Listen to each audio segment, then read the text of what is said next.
노스님의 침묵. 밤이 깊어가고 있었다.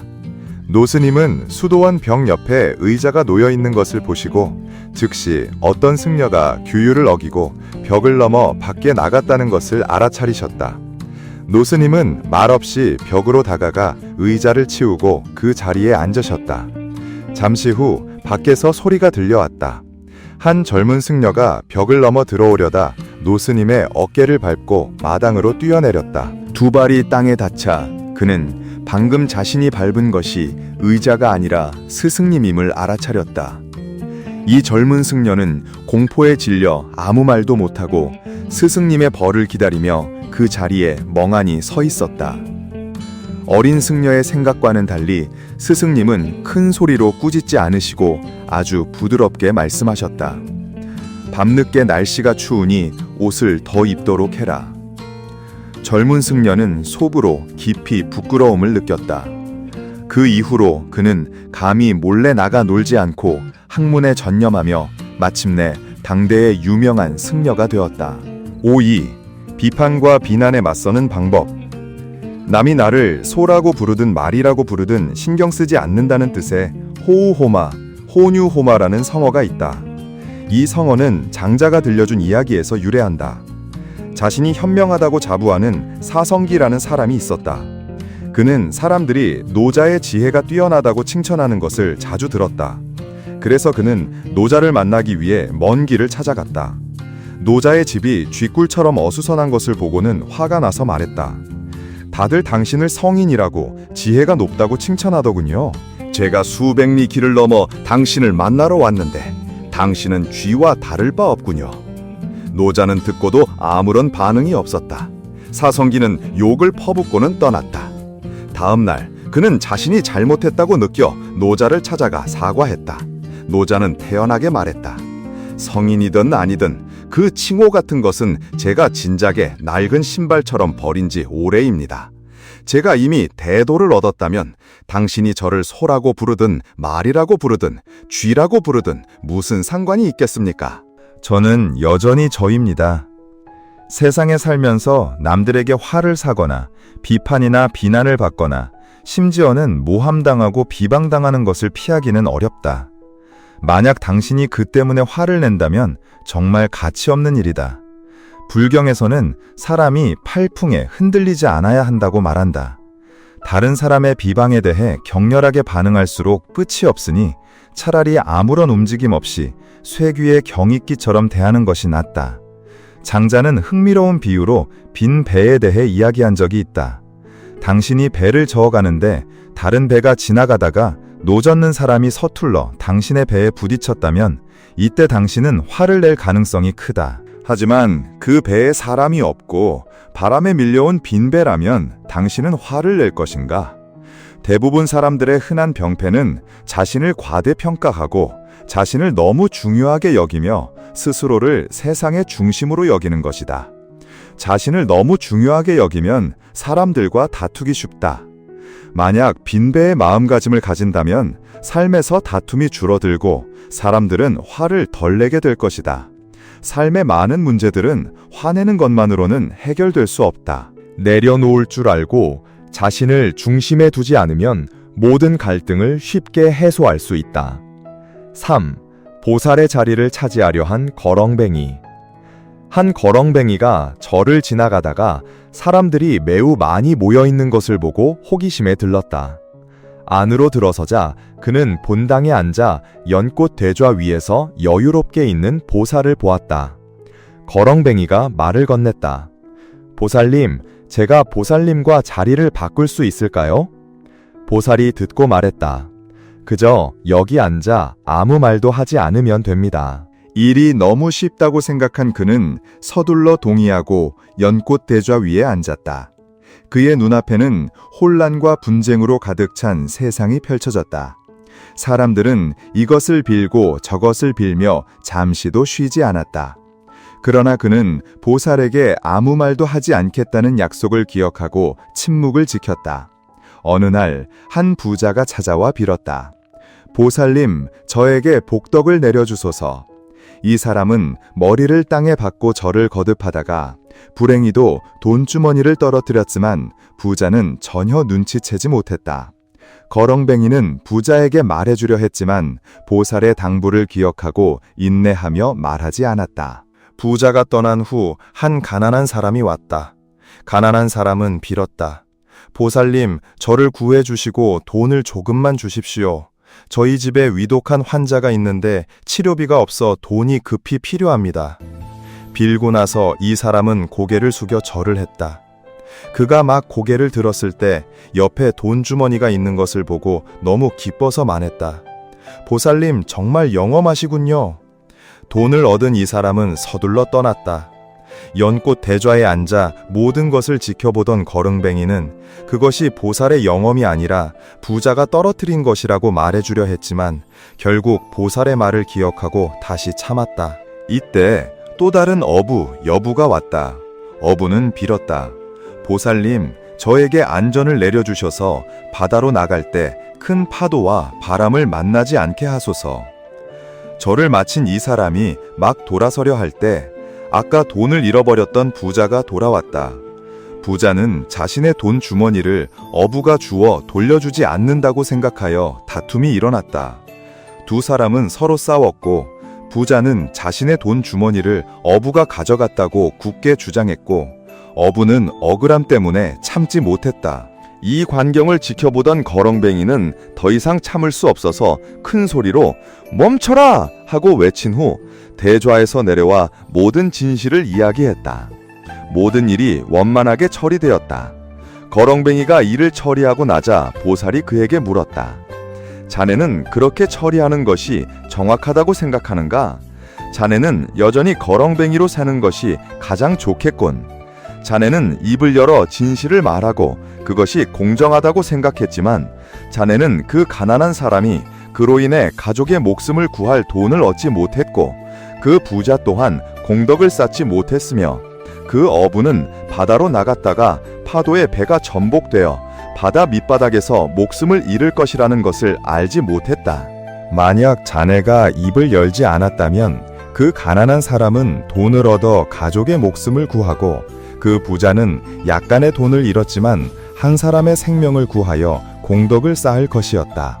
그리고 결국 그 어부는 오해 때문에 다툼에 휘말려 배를 타고 바다로 나가지 못해 목숨을 보전할 수 있었을 것이다. 거렁뱅이는 듣고 고개 숙여 전했다. 문제를 깨달은 그는 말없이 떠났다. 인생의 교훈이 전하는 침묵에 대한 이야기는 이렇다. 침묵이 아주 쉬운 일이라고 생각하기 쉽지만 실제로는 높은 지혜를 지녀야만 실천할 수 있는 일이다. 따라서 위 인생의 교훈 이야기를 통해 우리는 만사가 인연 따라 흘러가게 두어야 한다는 경험을 얻는다. 모든 일은 그것이 일어나는 방식대로 가장 좋은 방식으로 배열될 것이다.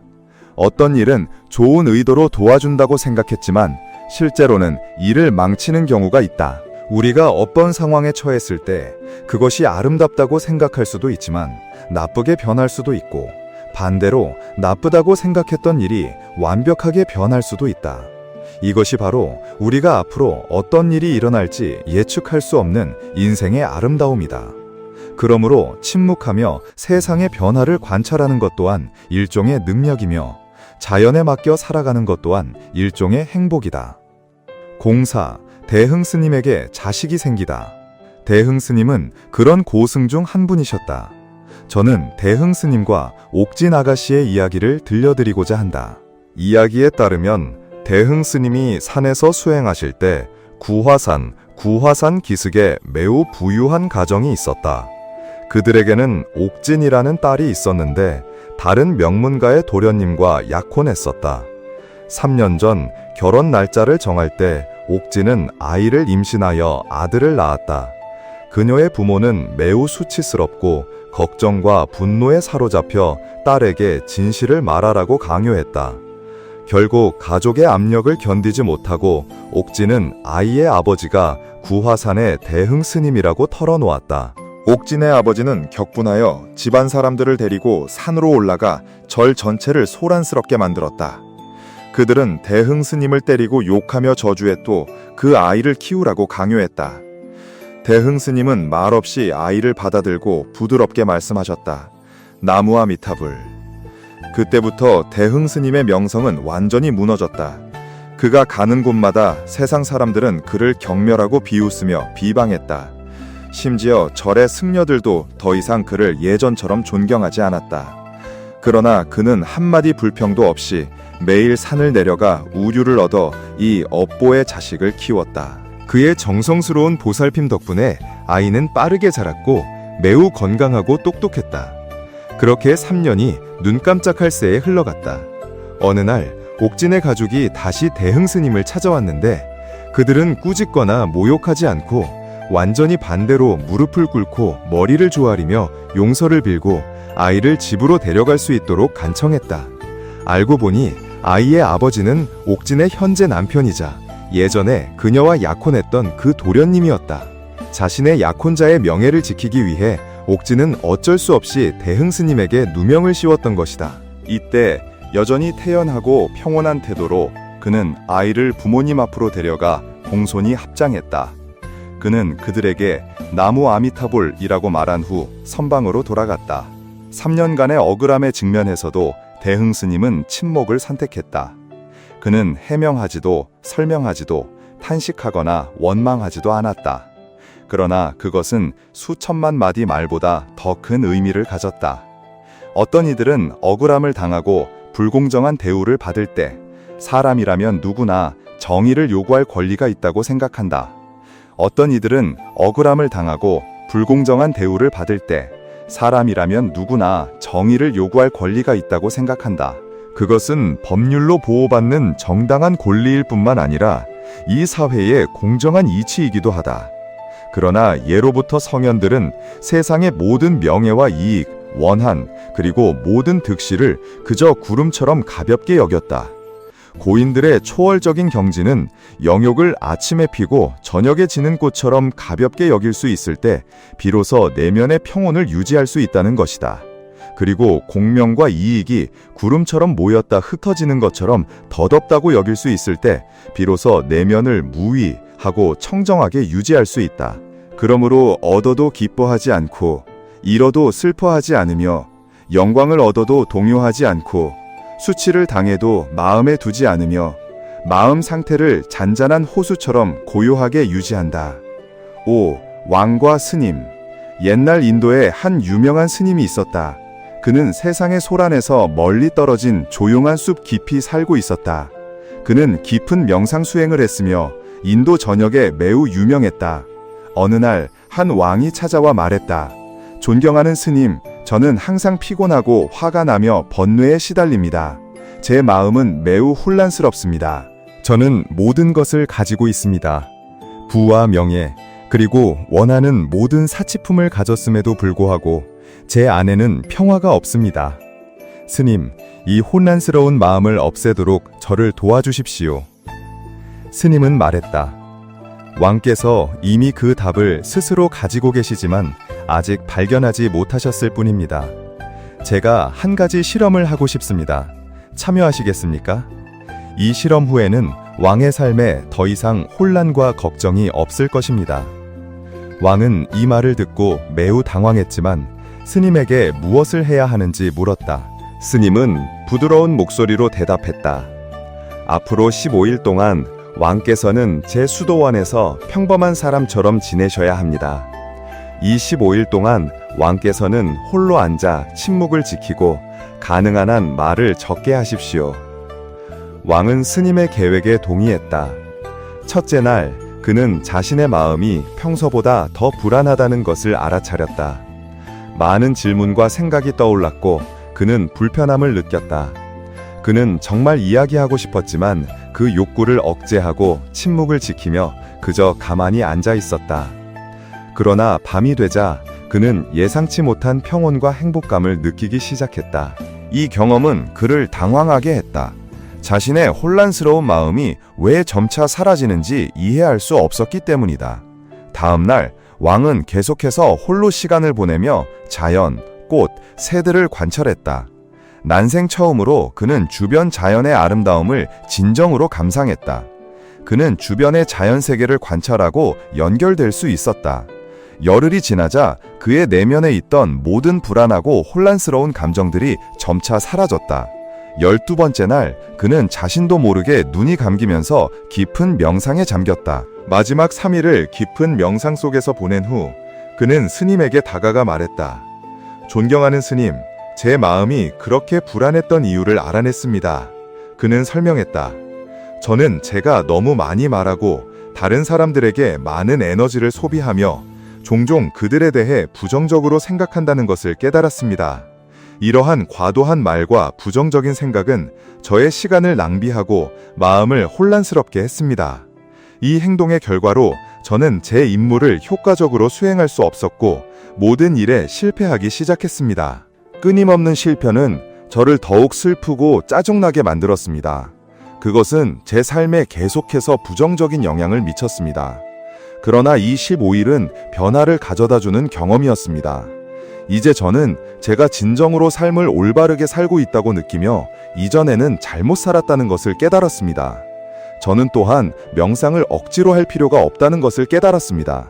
그것은 자연스럽게 일어납니다. 스님은 부드럽게 말씀하셨다. 왕뿐 아니라 세상에 많은 사람들이 너무 많이 말합니다. 오늘날 너무 많은 사람들이 다른 사람에게 상처를 주기 위해 말을 사용하며 이러한 과도한 말이 그들의 삶에 계속해서 문제를 야기하고 있습니다. 와이스, 타우트풀, 인게이징. 스님은 왕에게 침묵의 중요성에 대해 이야기하며 한 제자가 석가모니 부처님께 왜 자주 침묵하십니까? 하고 물었던 이야기를 들려주었다. 부처님께서 답하셨다. 나는 나 자신을 깊이 파고들기 위해 침묵한다. 침묵은 진정으로 자신을 이해하는 첫걸음이다. 침묵 없이는 자기 탐색이 불가능하다. 스님은 계속했다. 왕뿐 아니라 많은 사람들이 너무 많이 말합니다. 많은 문제들이 사람들이 침묵을 지킨다면 피할 수 있습니다. 침묵의 가치를 이해하는 사람은 사람들이 많은 곳에서도 평화로울 수 있습니다. 홀로 있는 것은 천국 같을 수 있는 반면 다른 사람들의 존재는 때로는 우리를 불편하게 만듭니다. 가장 중요한 것은 자기 자신 안에서 평화를 찾고 침묵을 받아들이는 것으로 시작하는 것입니다. 당신의 생각들을 멈추도록 초대하십시오. 만약 당신이 깨어나 다른 사람들의 존재 때문에 혼란스러움을 느낀다면 눈을 감고 자신과 다시 연결하십시오. 당신은 내면의 신선함을 느낄 것입니다. 삶은 거기에서 시작하며 다른 사람들로부터 오는 것이 아니기 때문입니다. 다른 누구도 당신을 내면으로 이끌 수 없을 때 당신 스스로 그것을 해야 합니다. 그러므로 내면을 들여다보십시오. 당신이 바로 당신 내면의 삶을 지배하는 자이기 때문입니다. 그곳이 삶이 시작되는 곳이며 행복이 탄생하는 곳입니다. 당신이 내면을 들여다볼 때 당신은 삶의 깊은 곳에 닿게 되고 심지어 죽음의 움직임까지도 느낄 수 있습니다. 이 내면의 여정은 마치 당신의 삶이 해가 뜨고 지는 것처럼 기복을 겪는 것을 관찰하는 것과 같습니다. 당신이 이 내면의 여정을 떠나 돌아올 때마다 당신은 새로워진 기분을 느낄 것입니다. 시원한 목욕 후의 상쾌함과 같습니다. 마찬가지로 어떤 사람이 침묵하며 자신의 생각에 대해 시간을 들여 생각하면 그들은 대체로 그 후에 더 평화롭고 행복함을 느낍니다. 당신이 진정으로 내면의 자아와 연결될 때 말하는 것이 당신의 마음을 혼란스럽게 하지 않습니다. 대신 내면에는 항상 평화로운 느낌이 있습니다. 당신은 말하면서도 내면의 자아와의 연결을 유지할 수 있습니다. 당신은 내면의 평화를 잃지 않으면서 단어를 사용할 수 있습니다. 당신이 이렇게 할 때 당신의 언어는 음악처럼 훌륭한 품질을 가질 것이며 모든 것이 조화롭고 균형을 이룰 것입니다. 그러한 대화 방식은 다른 사람들의 영혼 깊숙이 스며들 것입니다. 내면의 침묵을 유지할 때 당신은 강력한 내면의 힘에 접근하고 사회적 압력에서 벗어나기 시작합니다. 당신은 자신의 열정을 추구하는 사람들의 기쁨과 유사한 특별한 삶의 즐거움을 찾을 것입니다. 당신의 얼굴은 새로운 빛을 발하고 당신의 눈은 특별한 빛으로 빛날 것입니다. 당신이 끝없는 평화의 바다에 잠길 때 당신은 너무 많이 말하는 것이 영혼의 평화를 가져다 주지 않고 오히려 생각을 통제하고 집중력을 유지하기 어렵게 만든다는 것을 인식할 수 있습니다. 너무 많이 말하는 사람들은 종종 한 가지 일에 집중하는데 어려움을 겪으므로 목표에 온전히 주의를 기울이지 못하고 삶의 진정한 의미를 이해하는 것을 놓쳐서 그들의 열망을 달성하기 더 어렵게 만듭니다. 게다가 당신은 너무 많이 말하는 사람들이 때때로 다른 사람들에게 비웃음을 당하는 반면 말을 적게 하는 사람들은 다른 사람들로부터 존경을 얻는다는 것을 알아차릴 수 있습니다. 왜냐하면 사람들은 말을 적게 하는 사람이 내뱉는 말에 주의를 기울이고 그들의 약속을 믿기 때문입니다. 마음이 불안한 사람은 자신의 일에 진정한 관심이 부족하기 때문에 성공하기 어렵습니다. 진정한 지혜는 언제, 어디서, 무엇을 말해야 하는지 아는 것에 있으며 이러한 기술을 개발하는 사람들은 종종 많은 상황에서 성공합니다. 말을 적게 하는 사람은 종종 관심의 중심이 되며 많은 분야에서 성공합니다. 위대한 사람들의 특징을 관찰할 때 우리는 그들이 말을 신중하게 적게 사용하며 그들이 말하는 것을 신중하게 고려한다는 것을 알 수 있고 이것이 그들의 성공에 기여합니다. 반대로 너무 많이 말하는 많은 사람들은 종종 부정직함으로 바뀌고 다른 사람에 대한 부정적인 말을 퍼뜨려 관계와 평판에 해를 끼칩니다. 따라서 주변 사람들은 종종 그들을 피합니다. 06. 기차 안 아버지와 딸의 즐거움. 기차에 아버지와 딸이 타고 있었다.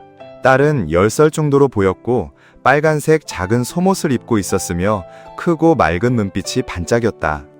아버지는 낡고 유행이 지난 옷을 입고 있었다.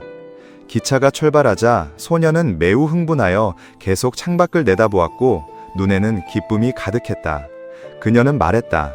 아빠, 우리가 자주 먹던 부추밭을 지나고 있어요. 정말 싱싱하게 자랐네요. 소녀의 목소리는 너무나 맑아서 많은 사람들이 듣고 창밖을 내다보았지만 창밖에는 부추가 아니라 보리밭이 펼쳐져 있었다. 이건 부추가 아니란다, 보리야. 찐빵을 만드는 데 쓰는 거야. 아버지는 딸에게 정정해 주었다. 그 후에도 소녀는 노란색 들꽃을 초록색이라고 하고 커다란 광고판을 작은 칠판이라고 말했다. 소녀의 아버지는 전혀 화내지 않고 항상 미소를 지으며 딸에게 정정해 주었다. 얼마 후 옆에 있던 한 여성이 참지 못하고 크게 웃었다. 이 아가씨는 정말 예쁜데 머리가 좀 이상하네요. 이 여성이 아무리 작게 말해도 아버지는 들었다. 아버지의 얼굴에는 잠시 당혹감이 스쳤다. 잠시 후 아버지는 다시 소박한 미소를 지으며 마치 죄송하다는 듯이 말했다. 죄송합니다. 제 딸은 원래 앞을 못 봤습니다. 방금 수술을 마쳤습니다. 이번이 처음으로 세상을 직접 보는 거라 좀 흥분했습니다. 혹시 여러분의 휴식을 방해하지 않았기를 바랍니다. 말을 마친 아버지는 곧바로 딸을 품에 안고 딸에게 조용히 이야기하라고 타일렀다. 아버지가 말을 하는 것을 들은 소녀는 잠시 놀랐고 온몸에 슬픔이 맴도는 듯했다. 그녀는 시무룩하게 테이블에 얼굴을 묻었다. 아마도 딸에게 뭔가 이상이 있음을 알아차린 아버지는 딸에게 온 힘을 다해 이야기를 건넸지만 아버지가 도깨비 흉내를 내며 말을 걸어도 딸은 더 이상 흥미를 느끼지 못하고 계속 침묵했다. 우리는 흔히 사람을 겉모습만으로 판단하고 첫 만남부터 성급하게 평가한다. 그러나 다른 사람의 상황을 명확히 알지 못할 때의 판단은 종종 정확하지 않으며 때로는 심각하게 잘못될 수도 있다. 전체 상황을 알지 못하고 문제의 본질을 이해하지 못할 때에는 함부로 비판해서는 안 된다. 왜냐하면 그것이 때로는 한순간에 다른 사람의 행복을 파괴할 수도 있기 때문이다. 인간은 2살 때부터 말을 배우기 시작하지만 침묵하는 법을 배우는 데는 평생이 걸린다. 다른 사람을 상처 주는 말을 하지 않는 것 또한 일종의 수양이며 일종의 선량함이다. 7. 처음부터 끝까지 스스로 해명하지 않다. 동진시대의 고방은 어사로 재직했다. 고방은 전주에서 장종, 장총의 판관이었다. 그때 군청학교의 한 학생인 단홍진이 관청의 목재를 훔쳐 가구로 만들었다. 와이스, 격분하여 그를 죽이려 했다. 단홍진은 목숨을 구하기 위해 거짓말을 하여 그것은 모두 고방이 시킨 일이라고 말했다. 장종은 단홍진의 말을 확인하기 위해 고방에게 물었다. 그런데 고방은 자신이 했다고 인정했다. 단홍지는 그 덕분에 사형을 면했다. 장종은 고방에게 만꿰미의 돈과 말 한 피를 주고 그를 쫓아냈다. 고방은 말없이 떠났고 처음부터 끝까지 자신의 억울함을 해명하지 않았다. 그 후 장종은 다시 고방을 불러들여야 했다. 1년여 후 장종의 측근이 고방이 죄를 인정한 것은 한 사람의 목숨을 구하기 위함이었다고 말했다. 장종은 크게 놀랐고 고방을 극진히 대우했다. 08. 침묵이야말로 고인의 행동 방식이다. 옛 성현들은 말은 능력이나 침묵이야말로 고인의 행동 방식이다 라고 가르쳤다. 왜 예로부터 성현들은 조용히 지냈을까? 그것은 그들이 세상의 모든 일을 가볍게 여기고 시비와 다툼의 속세를 멀리하여 마음 상태를 잔잔한 호수처럼 고요하게 유지했기 때문이다. 응우엔 짜이, 누겐 짜이는 은거하며 자연과 벗삼았다. 은백색 구름이 이웃이 되고 푸른 산이 손님이 된다. 응우엔 빈키엠은 새장을 등지고 번잡한 곳을 떠났다. 나는 어리석어 한적한 곳을 찾고 영리한 사람은 번잡한 곳으로 간다. 세상은 시끌벅적하고 삶은 활기차서 만물이 사람들을 끝없는 소용돌이로 끌어들여 벗어날 수 없게 만든다. 세월은 눈 깜짝할 새에 흘러가고 모든 일이 지나고 나서야 사람들은 자신의 마음이 속세의 먼지로 가려지고 물질 세계의 유혹에 짓눌려 있다는 것을 깨닫는다. 그러한 혼란 속에서 오직 성인들의 고요한 마음만이 세상 사람들의 어리석고 광적인 미망을 넘어설 수 있다. 옛 성현들은 대인관계의 이 5가지 지혜를 명심하면 현명하게 사는데 분명 도움이 될 것이라고 가르쳤다. 한번 내뱉은 말은 활시위를 떠난 화살과 다르지 않다. 육체의 상처는 시간이 지나면 아물 수 있지만 어떤 말들은 평생 사람을 따라다니며 눈을 감는 순간까지 괴롭힌다. 그러므로 결코 화내지 말라. 우리 모두는 이 말에 너무나 익숙할 것이다. 그러나 이상하게도 갈등이나 뜻대로 되지 않는 일에 직면하면 우리는 감정을 통제하지 못한다. 너무 화나면 미련해진다. 분노가 치솟을 때 사람들은 침착함과 이성을 잃고 스스로도 예상치 못한 행동을 하며 때로는 평생 후회할 일까지 저지른다. 칭기즈칸의 이야기처럼 인적 없는 사막에서 목마름에 시달리던 그는 3번이나 어렵게 잡은 물 한 잔을 받았지만 사랑하는 독수리가 날아들어 엎어버렸다. 단 한순간의 분노로 자신을 통제하지 못해 그는 칼을 들어 독수리의 가슴을 찔렀다. 샘물을 찾아 나섰을 때 그 지역에서 가장 위험한 독사의 시체가 무릉덩이 옆에 있는 것을 보고서야 칭기즈칸은 그 독수리가 자신을 3번이나 살려준 은인이라는 것을 알았다. 와이스, 독수리는 이미 물에 독이 있다는 것을 알고 주인의 칼날 아래 죽음을 무릅썼던 것이다. 그러나 이때 칭기즈칸이 후회해도 이미 늦었다. 독수리의 시신은 차가운 땅에 떨어져 다시는 하늘로 날아오를 수 없게 되었다. 우리는 종종 다른 사람에게 잘해주고 싶어서 화를 내는 것이라고 생각한다. 이것은 악으로 악을 다스리는 것과 다름없으며 특히 원환과 같은 부정적인 감정을 그들의 마음속 깊이 불러일으킨다. 신문이나 언론에서 가끔씩 발생했던 끔찍한 학살 사건의 초기 원인도 결국 분노에 찬 말 한마디로 가해자의 자존심에 상처를 준 것이 아니었던가.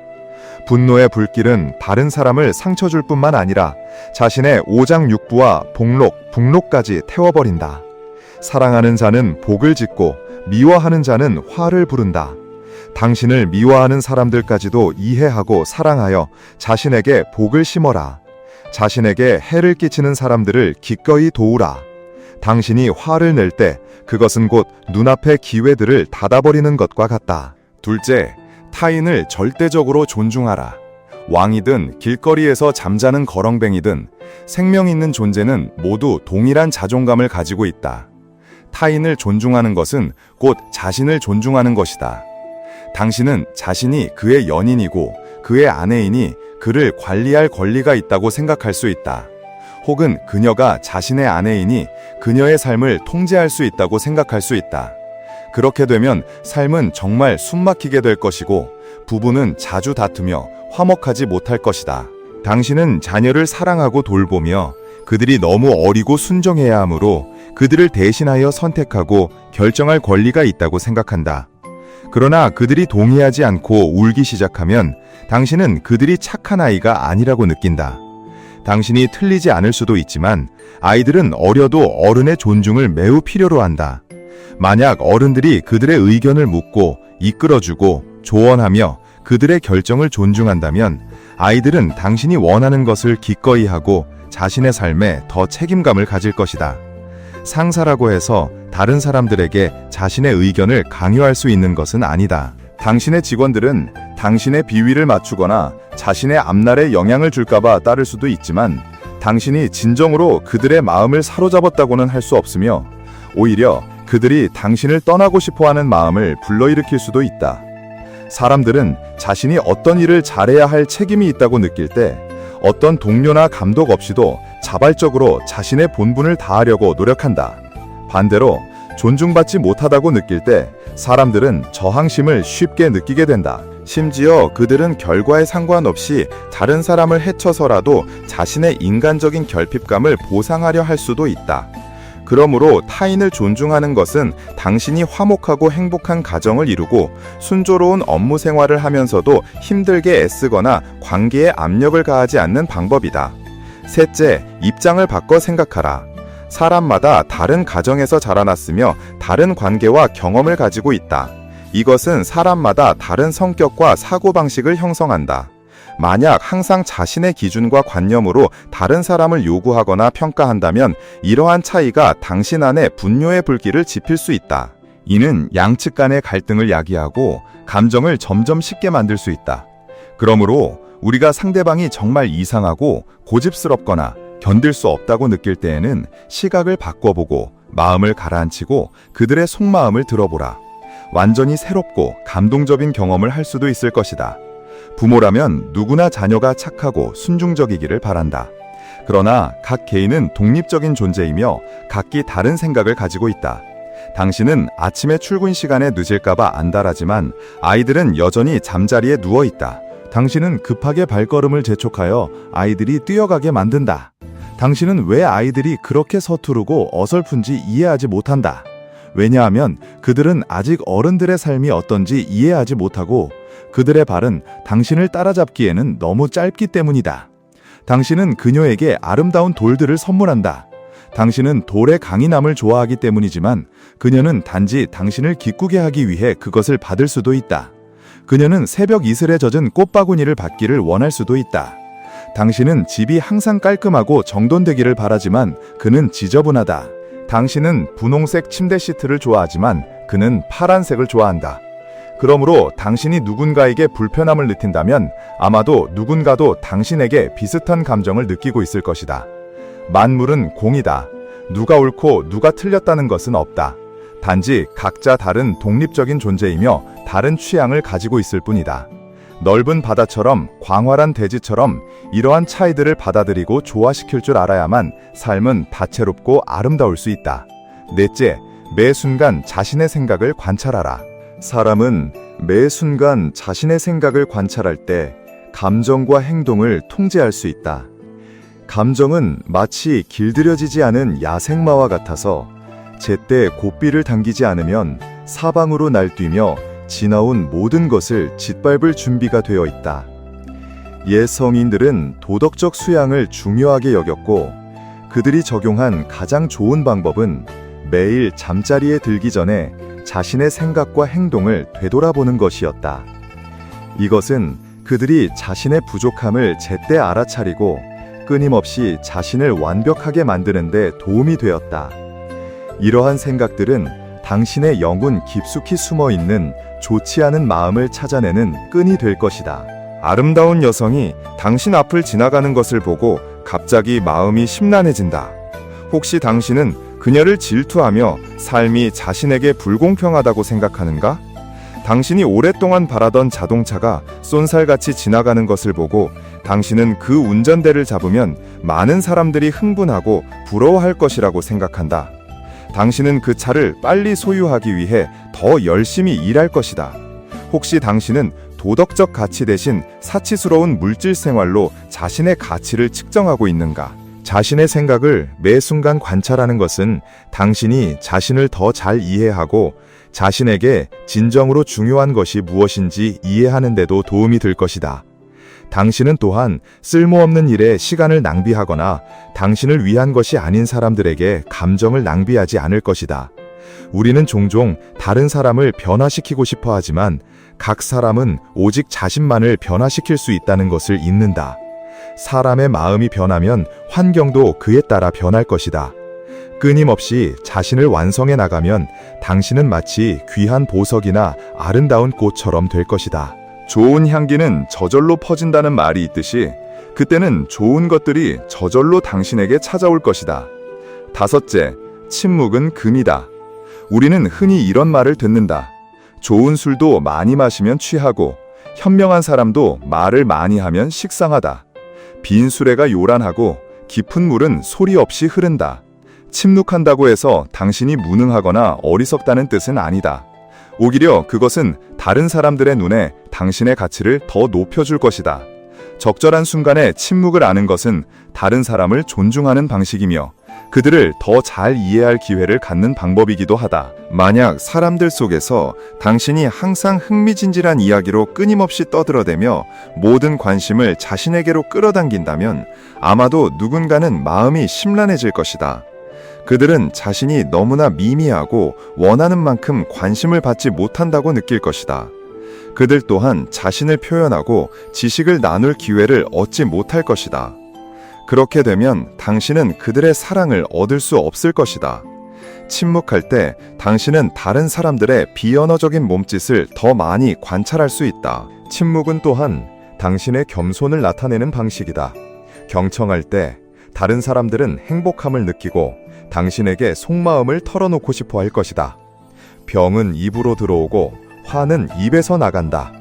침묵은 또한 당신에게 화나 부정적인 감정을 가라앉힐 충분한 시간을 주어 다른 사람에게 상처 주는 날카로운 말을 하지 않게 한다. 침묵하고 비밀을 지키는 것은 당신을 더 신뢰할 수 있게 만들고 불필요한 시비와 다툼을 피하게 한다. 같은 말이라도 3자에게 전해지면 와전된다는 말이 있듯이 다른 사람에게 전달될 때 다른 상황에서 사람들은 그것을 다른 방식으로 이해하게 된다. 가볍게는 당신의 관계에서 작은 갈등과 오해를 가져오고 심하게는 당신의 행복과 격려까지 흔들 수 있다. 오직 진정한 도덕적 품성을 가지고 끊임없이 자신을 완성하고 수양할 때만이 행운과 행복의 신이 당신에게 미소 지을 것이다. 사실 이 황금률은 개인적인 욕망을 절제하고 다른 사람에게 상처 주는 것을 피함으로써 양측 모두에게 조화와 행복한 삶을 가져다 주는 것이다. 구화산은 많은 고승들이 도를 깨달아 열반에 들었음에도 불구하고 그들의 육신이 수년이 지나도록 마치 잠든 것처럼 온전히 남아있는 것으로 알려져 있다. 9. 부처님께서 매일의 언어 생활에 대해 가르치신 11가지 말씀. 1. 급한 일은 천천히 말하라. 삶에는 급히 해결해야 할 어려운 일들이 없을 수 없을 것이다. 그러나 그런 시기일수록 최대한 침착하게 생각하고 나서 차분히 상황을 설명해야 한다. 그러면 듣는 사람은 안정감을 느끼고 당신이 전달하는 정보에 대한 신뢰도가 높아질 것이다. 2. 사소한 일은 유머러스하게 말하라. 때로는 유머러스한 말 한마디로 주변 사람들과의 친밀도를 높일 수 있다. 특히 누군가에게 조언할 때 직설적으로 말하는 대신 유머러스한 표현을 사용하면 듣는 사람이 딱딱하거나 무겁게 느끼지 않고 당신의 조언을 기꺼이 받아들일 것이다. 3. 확실히 알지 못하는 일은 신중하게 말하라. 삶의 모든 문제에는 여러 면과 다양한 관점이 있다. 당신이 잘 알지 못하는 일도 있을 것이다. 그런 경우에는 말하기 전에 신중하게 고려해야 한다. 왜냐하면 무심코 다른 사람에게 영향을 미칠 수 있기 때문이다. 신중함은 듣는 사람에게 당신이 신뢰할 수 있는 사람이라는 인상을 줄 것이다. 4. 아직 일어나지 않은 일은 함부로 말하지 마라. 아직 일어나지 않은 일은 예측할 수 없다. 당신은 그것이 어떻게 전개될지 알 수 없을 것이다. 특히 사람들은 함부로 말하는 것을 매우 싫어한다. 그러므로 함부로 추측하거나 아직 일어나지 않은 일을 말하지 마라. 그렇게 하면 사람들은 당신이 성숙하고 교양이 있으며 또한 근면하고 책임감 있는 사람이라고 생각할 것이다. 5. 아직 하지 않은 일은 함부로 약속하지 마라. 속담에 다이아몬드 송곳이 없으면 도자기 만드는 일을 꿈도 꾸지 마라 라는 말이 있다. 당신이 그 일을 할 수 있을지 확실하지 않다면 다른 사람에게 약속하지 마라. 그들은 신뢰를 잃을 것이다. 신뢰는 매우 중요하며 쌓기는 어렵지만 한순간에 잃을 수 있다. 아직 하지 못한 일은 약속하지 마라. 그러면 듣는 사람은 당신이 말하면 믿고 하면 이루어내는 사람이라고 느끼며 당신을 매우 신뢰할 것이다. 6. 다른 사람을 상처 주는 말을 하지 마라. 주변 사람, 특히 가족을 상처 주는 말을 하지 마라. 사람들은 당신이 선량하다고 느낄 것이고 이는 감정을 유지하고 증진하는 데 도움이 될 것이다. 세상에 함께 사는 것은 인간적인 정 때문이다. 서로를 소중히 여기고 사랑할 줄 알아야 한다. 7. 가슴 아픈 일은 아무에게나 말하지 마라. 누군가 상처를 받으면 마음속으로 다른 사람에게 털어놓고 싶어 한다. 그러나 만나는 모든 사람에게 말하면 듣는 사람이 큰 부담을 느끼게 되어 쉽게 의심하고 당신을 멀리할 수 있다. 동시에 당신은 자신의 고통을 다른 사람에게 전가하려는 인상을 줄 것이다. 8. 다른 사람의 일은 말에 신중을 기하라. 사람과 사람 사이에는 안전한 거리가 필요하다. 서로 친한 것은 귀중한 일이지만 적절한 선을 지킬 줄 알아야 한다. 당신의 일이 아니라면 말하지 마라. 그것은 당신이 교류하는 사람들에게 안전감을 가져다 줄 것이다. 9. 자신의 일은 다른 사람이 어떻게 말하는지 경청하라. 다른 사람들이 당신의 일에 대해 말하는 것을 주의 깊게 경청하라. 그것은 당신이 이성적이고 사려 깊은 사람임을 보여주며 다른 사람에게 겸손한 인상을 남길 것이다. 어떤 일에도 성급하게 반응하지 말고 앞뒤를 차분히 생각하여 더 명확하게 느끼고 이해하라. 10. 자녀의 일은 명확하게 말하라. 특히 청소년기에는 자녀들의 심리가 매우 쉽게 동요하고 감정에 휩쓸리기 쉽다. 그러므로 온화하고 부드러우면서도 단호한 태도로 그들에게 명확하게 말하라. 그것은 당신의 자녀가 당신에게 좋은 감정을 가지게 하고 당신을 친구처럼 여기게 할 것이며 동시에 설득력을 가질 것이다. 11. 낙담하거나 기죽이는 말을 하지 마라. 삶에서는 다른 사람뿐만 아니라 자신에게도 격려와 동기부여의 말을 해야 한다. 그것은 당신이 노력할 수 있는 엄청난 동력이 될 것이다. 다른 사람들도 마찬가지다. 때로는 격려 한마디가 그들을 강력하게 변화시킬 수 있다. 아무도 당신에게 그런 말을 해주지 않더라도 스스로 자신을 격려해야 한다. 자신의 의지를 북돋우지 않고 오히려 기죽이는 말을 한다면 당연히 좌절의 심연으로 떨어질 것이다. 12. 화내는 말을 하지 마라. 화가 났을 때는 자신과 생각, 행동을 통제할 수 없을 때이다. 따라서 무심코 다른 사람에게 상처 주는 말을 내뱉거나 때로는 자신을 상처 주기도 한다. 모욕당했을 때 가장 필요한 것은 냉정함이다. 그런 때는 말이 매우 듣기 싫게 나오므로 함부로 발언해서는 안 된다. 가장 좋은 방법은 침묵을 지키는 것이다. 13. 원망하는 말을 하지 마라. 불만을 품었을 때 사람들은 종종 불만과 원망의 말을 내뱉는다. 사장님을 원망하고 친구를 원망하고 심지어 가족까지 원망한다.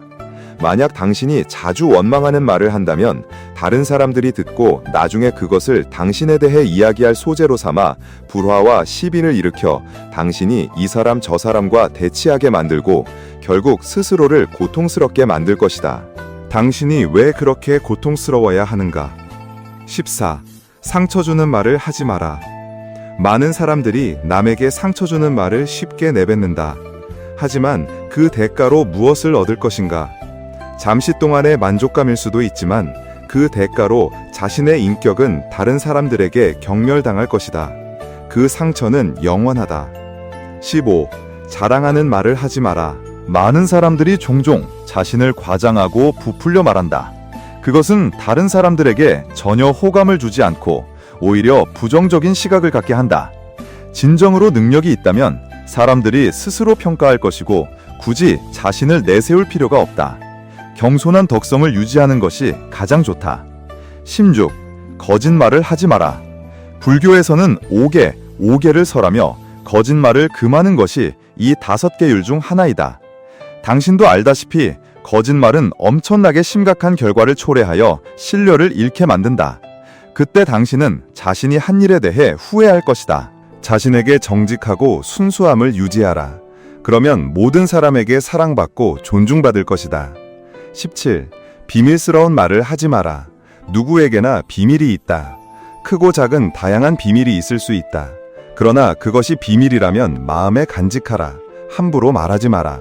왜냐하면 당신이 말했을 때 그 결과가 당신의 상상보다 몇 배 더 커질 수 있기 때문이다. 그 심각성을 명확히 이해한다면 함부로 말하지 않을 것이다. 18. 사적인 말을 하지 마라. 각자 사적인 일들이 있다. 자신의 사적인 일은 당연히 다른 사람이 알기를 원하지 않는다. 다른 사람의 사적인 일도 함부로 말해서는 안 된다. 당신이 다른 사람의 사적인 일을 모두 말하더라도 그들이 반항하지 않는다면 당신의 나쁜 성품은 이미 드러난 것이다. 나중에는 더 이상 복을 얻기 어려울 것이다. 10. 침묵이 가져다주는 비할 데 없는 힘.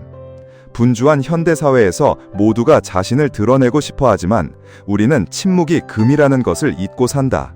너무 많은 말 때문에 우리는 고유함의 가치를 잃어버린다. 심지어 많은 경우 우리는 자신이 좋은 사람이라고 생각하여 개인적인 관점에서 솔직한 조언을 하지만 솔직하고 직설적인 말이 어쩌면 구ገብ이 될 수도 있다는 점을 조심해야 한다. 옛 성현들은 이런 말을 남겼다. 어떤 사람이 끊임없이 떠들어댈 때 그 사람의 생각은 이미 그 말 많은 입에 의해 절반이 죽임을 당했다.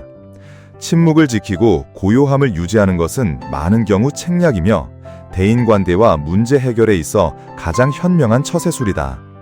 고요함과 침묵은 아무것도 말하지 않는다는 의미가 아니라 말하기 전에 7번 생각하고, 즉 말해야 할 말만 하고 적절한 순간에 멈출 줄 아는 것이다. 와이즈 터트프라는 많은 경우 헤아릴 수 없는 큰 힘을 가지고 있다. 그 힘은 모든 빛의 색깔을 모을 수 있는 것과 같다. 예로부터 지금까지 고요함 때문에 후회한 사람은 극히 드물지만 말을 많이 해서 돌이킬 수 없는 후회를 한 사람은 매우 많다. 삶에서 진실한 사람들은 보통 말을 적게 한다. 속이 깊고 계략이 많은 사람들도 말을 적게 한다. 그러나 말이 적어서 남에게 비난받는 것이 말이 많아서 비난받는 것보다 낫다. 발을 헛디디면 다시 일어설 수 있지만 한 번 내뱉은 말은 되돌리기 어렵다. 소인은 혼란스럽고 공허하게 말하고 군자는 간결하고 진실하게 말한다. 말하는 것은 타고난 것이고 침묵은 지혜에서 나온다. 지혜로운 자는 생각한 후에 말하고 어리석은 자는 말한 후에 생각한다. 사려 깊은 사람들은 수다스럽게 말하지 않고 얼굴이나 목소리로 자신을 쉽게 드러내지 않는다. 재능이 뛰어난 사람일수록 아무것도 증명하려 하지 않으며 심지어는 자신의 재능을 드러내려 하지 않는다. 왜냐하면 그들은 신중하게 생각한 후에 말하는 것이 좋다는 것을 알기 때문이다. 사람들은 무지하고 지혜가 부족하여 자신의 부족함을 감추기 위해 함부로 말하는 것을 빈 수레가 요란하다고 말한다. 그래서 진정한 고수는 자신의 재능을 드러내지 않고 재능을 드러내는 자는 진정한 고수가 아니다라는 말도 있다.